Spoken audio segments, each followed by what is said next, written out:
Mga master, okay lang bang? Huwag niyong skip ang mga ads sa aking mga video kung okay lang mga master. Salamat sa solid na suporta po. Yon, what's up mga masters? Nandito na naman tayo sa panibagong araw, panibagong kabanata na naman ang pagsasama-samahan natin ngayon guys.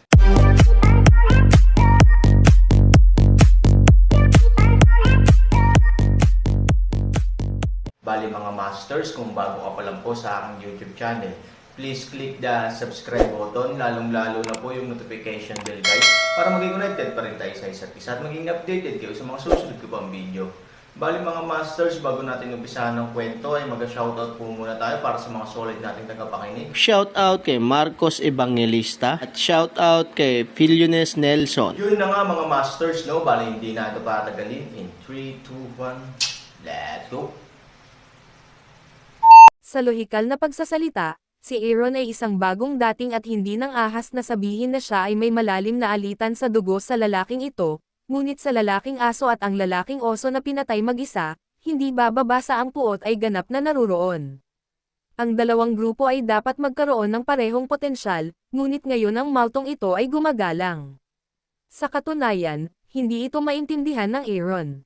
Hindi naglakas loob si Aaron na isipin na mapayapa niyang mabawi ang isa't isa. Dahil dito, direktang iniharap niya ang kanyang sarili bilang panauhing pandangal. Mukhang wala siyang pakialam sa mga pagdududa ni Aaron. Binalik niya ang tingin kay Aaron at ngumiti ng mahina.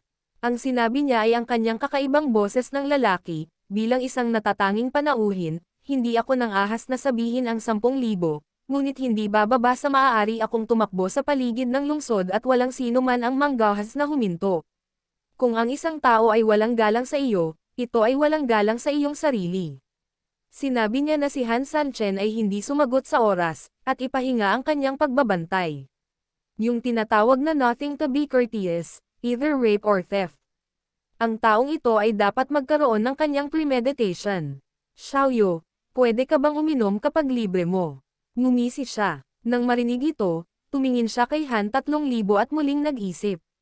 Nagmamadaling gustong ipaalala ni Xiao Chanhua si Aaron, ngunit ikan-away ni Aaron ang kanyang kamay sa kanya, tumingin pabalik sa ghost na si Zun at nakangiting sinabing, oo. Mabuti, mabuti, mabuti, nakakapreskong. Tila kahit siya ay hindi inaasahan na magiging ganoon kasaya si Aaron. Habang siya ay nagulat kaagad, siya ay natuwa. Babalik ako at aasikasuhin ko muna. After 3 hours, may ipapadala ako para pasalubong. Kasabay nito, ang maltong si Zun ay ngumiti ng malumanay, lumingon at tumingin sa lahat ng mga taong naroroon, at malamig na sinabi, kung sino man ang hindi papansinin muli ang aking VIP, ipinapangako ko, ang wakas ay magiging mas masahol pa kaysa sa guhay. Kung mayroon ka pa bang pagkakataong ito sa the future, you'd better get my VI pass forgiveness, otherwise, you're ready to go into the stove. Oo, ang mga sumusunod ay sabay-sabay na sumigaw, napakagalang.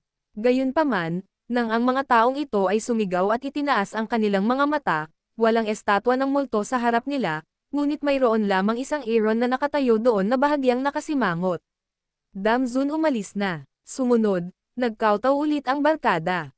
Distinguished guest, hindi na lang kita pinansin. Please spare your life. Yes, yes, it's all the damn lonely sea. He used some despicable means so that we were deceived. It made a big mistake for the moment.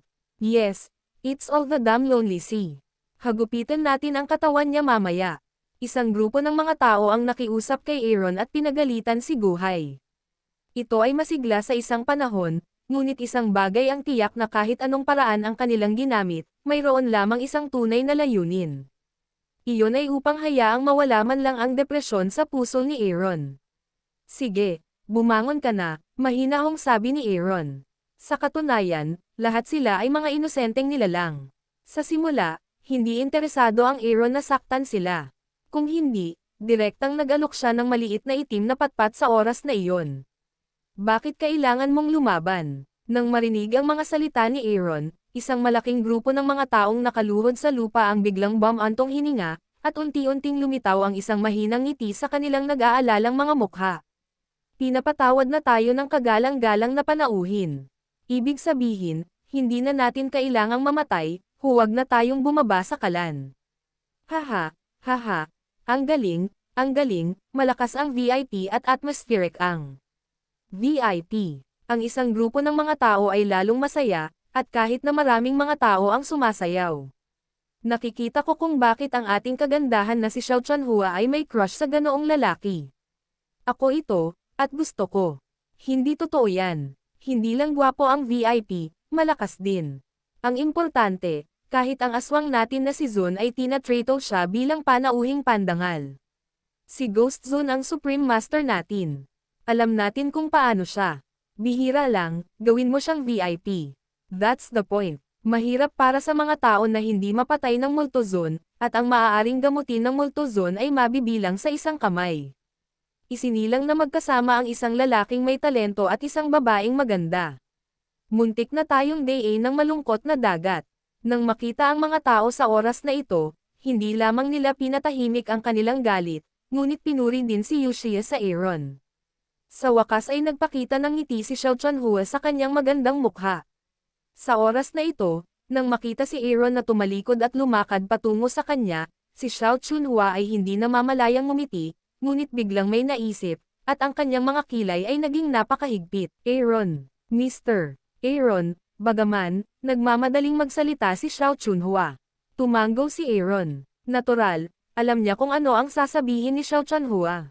Hindi mali ang sinabi nila. Ang dahilan kung bakit nakakatakot ang Ghost Zone sa Devil Cloud Ghost City ay napakalupit niya. Maswerte na hindi siya napatay, pero siya, kahit na ang Aaron ay nangangahulugan na naiintindihan niya na hindi dapat magsalita si Xiao Chuanhua, kailangan niyang magsalita para sa kaligtasan ng Aaron sa oras na ito. Sa katunayan, naiintindihan ko ito nang hindi mo sinasabi.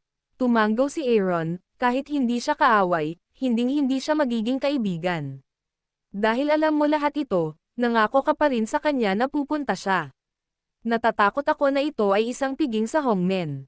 Nag-aalala si Xiao Chuanhua. Malupit at malupit si Ghost Zone. Kung siya ay ambush at disenyo, ang kahihinatnan ay hindi maisip. Kahit Hongmen Banquet, tiningnan ito ni Aaron ng napakagaan. Dahil ito ang Devil Cloud Ghost Town, ibig sabihin ay teritoryo niya ito. Dahil teritoryo niya ito, mahalaga ba kung Hongmen Banquet o hindi? Sa madaling salita, kung hindi siya kakain ng toast, may multa pa rin siya para sa kanyang sarili. Kung palagi kang umiinom ng isang baso ng alak, ang tanga ay marunong pumili. Kahit na gusto mong mamatay, ang pagiging isang ganap na multo ay mas mabuti kaysa sa isang gutom na multo. Ngumiti si Hansani, pagkatapos ay tinapik si Xiao Chuanhua sa balikat, salamat sa pagpunta para tumulong sa pagkakataong ito, salamat. Pagkatapos ay tumayo si Aaron at naglakad patungo sa panloob na silid ni Xiao Chuanhua. Halatang natigilan si Xiao Chuanhua nang marinig niya ang mga salita ni Aaron, salamat ha. Hindi niya alam kung gaano katagal niyang hindi narinig ang salita. Pagkatapos magmuni-muni, ngumiti siya, pagkatapos ay tumingin sa lahat ng naruroon at sinabi, bumalik ka kaagad, upang hindi niya imbestigahan ang iyong kapabayaan, at ikaw ay maparusahan ng mga tao sa itaas sa ngalan ng kabagalan. Pagkatapos ng ganoong paalala, nagmamadaling tumango ang isang grupo ng mga tao. Ang ilang mga tao ay pumunta upang kaladkarin ang katawan ni Guhay palayo tulad ng isang patay na baboy ayon sa kanilang pangako, habang ang ilang mga tao ay nakatayo sa pwesto at yumuko ng malalim sa direksyon ng Aaron at Xiao Chuanhua. I won't disturb the VIP's rest. I wish the VIP and his wife a good rest. Ito ay lubos na nakakagulat upang magkasama-sama. Hayaan mo na si Xiao Chuanhua, na natulala sa mismong lugar. Maging si Aaron, na naglakad na sa harapan at mararating na sana ang pinto, ay halos mahulog sa pinto nang marinig niya ang nakakagulat na sigaw at nilalaman. Pagpasok pa lang nila sa bahay, ang mga panggalan at iba pa ay halatang katulad ni Xiao Chuanhua. Tinanong nila kung bakit pumayag ang Aaron. Ayaw sumagot ng Aaron, ngunit may sumagot para sa Aaron. Ngumiti ang matanda, ito ay isang pagpapala, hindi isang kalamidad, ito ay isang kalamidad. Pinakamabuting magkaroon ng prioridad sa teritoryo ng ibang tao. Higit pa rito, kailangan ng child hand ng tiyak na oras para magpahinga. 3 oras, para kay child hand, ito ay isang puwang para sa buong paghahanda. Hindi na ako makapaghintay para dito. Tumango si Aaron. Talagang sinabi ng matanda ang kanyang naisip. Halos sa oras na ito, si Xiao Chunhua, na nagpaalis sa lahat, ay pumasok din. Pagkatapos isara ang pinto, sa wakas ay hindi niya napigil ang huminga. Ngayon pa lang, may mga paikat-ikot, pero buti na lang, walang panganib. Oh, nagbalik na ang distinguished lady. Pangolin, isang asong babae, halos pagtawanan ng mga babae. Tinitigan siya ni Aaron, kung aling kaldero ang hindi nabuksan at kung aling kaldero ang hindi binanggit. Hindi niya naisip na mayroon siyang sapat na problema. Pagkatapos, sinulyapan niya ang lahat ng naruroon, umubo at hindi nagsasalita, at direktang pinilit na baguhin ang paksa. Siyempre, ito rin ang matagal na niyang iniisip sa kanyang puso. May itatanong sana ako, actually, may itatanong ako. Halos magsalita lang si Han, at nagmamadaling magsalita ang matanda. Kasabay nito, sinabi rin ni Pangolin at Xia Wei, gusto rin naming magtanong. Sinulyapan ni Xiao Chunhua ang apat at sinabing, gusto nyo bang magtanong, yung kalan? Storytelling channel sa YouTube. Sabay na tumango ang apat. Malinaw, ito ang pinakaapurahang gustong malaman ng apat na tao sa sandaling ito. Malamig na ngumiti si Xiao Chunhua at umiling, hindi mo pa rin alam.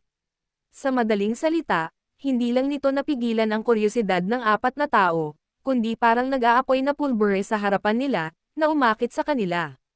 Sa una, ang malaking kalan ng lupa sa mundong ito sa ilalim ng lupa ay wala sa lugar at medyo kakaiba. Dagdag pa ang pangungusap na sinabi ng multo na si Zun bago siya umalis, ito ay mas kakaiba na ipadala sila sa ground stove. Ngayon, ang munting bulaklak ng tagsibol dito ay gustong magsalita at huminto, na siyang kakaiba sa kakaiba, na kakaiba na walang gilid. Hindi ba pwedeng 3 oras kang maupo dito? Sabihin mo lang kung anong meron ka. Ngumiti si Aaron. Siya ay hindi kailanman chismis, sa oras na ito, hindi inaasahan din kinuha ang inisyatiba upang magtanong sa unang pagkakataon, na kung saan ay bihira. Kung magtatanong ang mga ordinaryong tao, natural na ayaw sumagot ni Xiao Chunhua. Pagkatapos ng lahat, ipinahayag niya ang kanyang saloobin, ngunit nag-alinlangan siyang makita na nagtanong si Aaron. Gusto mo ba talagang malaman? Tumingin si Xiao Chunhua kay Aaron at pansamantalang nagtanong. Sisigot na sana si Aaron. Ang Pangolin ay hindi makapaghintay na ilagay sa kanyang bibig, Xiao Chunhua, huwag magbenta. Sabihin mo lang kung ano ang mayroon ka. Nag-aalala ka talaga sa amin. Sabi ng Pangolin, napalingon pa ang buong lalaki sa pagmamadali. Mabilis siyang tinitigan ni Aaron at sinenyasan siyang tumahimik. Kasabay nito, pinisil ni Aaron ang isang ngiti sa kanyang mukha at malumanay na sinabi, kung ayaw mo talagang sabihin, hindi mahalaga. Kahit na curious din si Aaron, kitang-kita niya na may tinatago si Xiao Chunhua. Hindi siya agresibong tao at ayaw niyang ipilit ang kanyang mga libangan at interes sa sakit ng iba. Bagamat masyadong mausisa si Xia Wei, nang makita niya si Aaron, alam din niyang may katotohanan ito sa sinabi niya, at tumanggaw siya ng naaayon. Nang makita ang kanilang reaksyon, mapait na ngumiti si Xiao Chunhua, kung gusto mo talagang malaman, masasabi ko sa iyo. Gayunpaman, ito ay hindi upang makinig, ngunit upang makita. Pagkatapos ay iniunat ni Xiao Chunhua ang kanyang kamay, hinayla ang Aaron pataas gamit ang kanyang kaliwang kamay at si Xia Wei gamit ang kanyang kanang kamay. Kasabay nito, sinenyasan ng kanyang mga mata ang matanda na sumunod sa kanya. Pagkatapos ay nanguna siya at naglakad palabas ng cabin. Hindi pinansin si Pangolin, parang tagalabas, maliit at transparent. Gayunpaman, ang taong ito ay may makapal na balat at hindi ito naapektuhan. Sinundan niya ang ilang tao palabas ng cabin. Nagkatinginan ang 3,000 tao ni Han. Ito ay talagang kakaiba. Hindi ito naging madali. Nangako si Xiao Chunhua, ngunit muli itong napalitan ng tingin. Bagamat kakaiba, kinukumpirma nito ang hula ng Aaron tungkol sa Xiao Chunhua.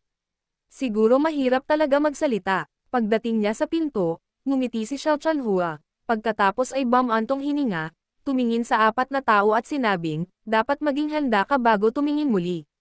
Kakaibang nagtinginan ang apat. Ang buong tao ay ganap na hanggal, ngunit kailangan nilang aminin ang isang bagay. Yun ang curiosity nila. Kung nagkaroon ng pick, tiyak na sumugod ito sa tuktok sa oras na ito. Tara na. Sa sandaling bumaba ang boses ni Xiao Chunhua, dinala niya ang apat na tao sa direksyon ng malaking kalan kanina lang. All the way, kalsada pa rin ang eksena kanina. Karamihan sa mga tao ay abala sa lupa, At ang ilang mga taong may mga latigo ay nangangasiwa pa rin sa trabaho ng maayos.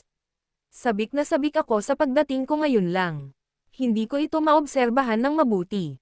Ang 4 na tao ngayon ay halos masasabing swagger. Hindi lang ito pinigilan ng gang, ngunit alam din ang pagkakakilanlan ng Aaron's VIP dahil sa nangyari ngayon, kahit na nakita nila ang Aaron na sinusundan ng 3 estranghero, yumuko pa rin sila nang may paggalang nang makita ang Aaron, parang Aaron at ang iba ay gustong makita ang kalan dahil sa curiosity, at malinaw na ang mga nakatataas na pinuno ay dumating upang suriin ang trabaho, nang makita ang mga nakangiting mukha na sumalubong sa kanila, ang Aaron ay wala ring magawa, ngunit wala talagang istante. Tinanong nila si Aaron, at si Aaron ay ngumiti din ng paumanhin sa kanila, na nagpapahiwatig na dumating lang siya upang makita at hindi na kailangang sumaludo sa kanila ng ganito. Pagkaraan ng ilang sandali, sa pamamagitan ng mga patong-patong ng mga tao, isang linya ng 4 na tao ang dahan-daang lumapit sa harapan ng pugon. Napakataas ng temperatura, maririnig mo ang lagaslas ng tubig sa loob, sa sobrang pagkalito ng 4. May kakaibang amoy sa hangin. Yun na nga mga masters, no? Bali panibagong kabanata na naman yung natapos natin ngayong gabi.